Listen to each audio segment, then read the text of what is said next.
What did Stephen A. Smith hear in Bannon's rationale, not just for another term, but for what they're doing and what they're against? They both join us now. Thank you very much, fellas. Bill, what was your take? On the next term for Donald Trump, is that what you're asking me about? Yeah, start there, but then, you know, what you took away from Bannon.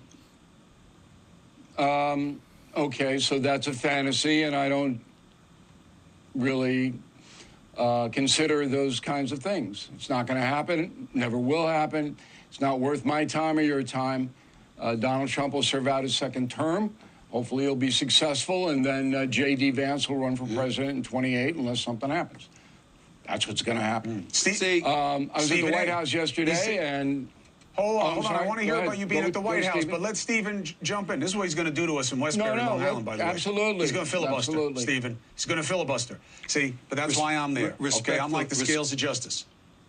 Scales of justice. Go ahead, Stephen A. What did you think he meant? Respectfully, Bill O'Reilly, it doesn't matter whether it's not going to happen.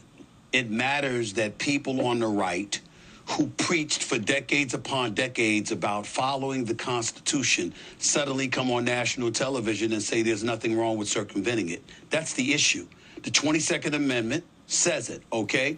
It explicitly states in the Constitution that for the presidency, there will be a 2-term limit. No person shall serve more than 2 terms. They know this. Now, these are the same people that spent decades upon decades telling us the Constitution, the Constitution, the Constitution. We're going to follow the Constitution. But now that they've got a guy in office that they swear by, suddenly the rules don't apply. So I understand what you're saying when you're saying it's not going to happen. But to dismiss it and act like it means absolutely nothing, well, I got news for you. The election ain't until 2028, okay? And it's going to mean a hell of a lot to a hell of a lot of millions of American citizens that people on the right who are supporters of Trump have absolutely no problem echoing and articulating and parroting that kind of speech that Steve Bannon just threw out there.